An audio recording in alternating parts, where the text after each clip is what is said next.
Welcome to the latest how-to tutorial from ITZOO. Remember, before starting any repair, to disconnect all power sources, including AC adapters and batteries from your device. Replacing or upgrading the memory on the Lenovo Thinkpad T430s. First, remove the laptop battery. Next, remove the two screws holding the memory cover in place.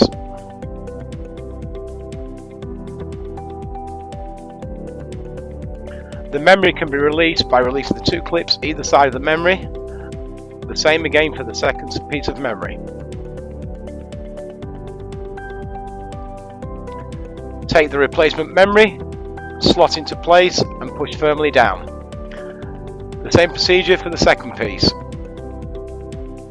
Now replace the memory bay cover, tightening the two screws.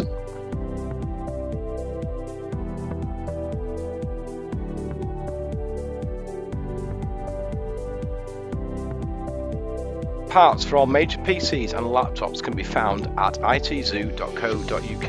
We also stock a full range of PCs, laptops, tablets and servers.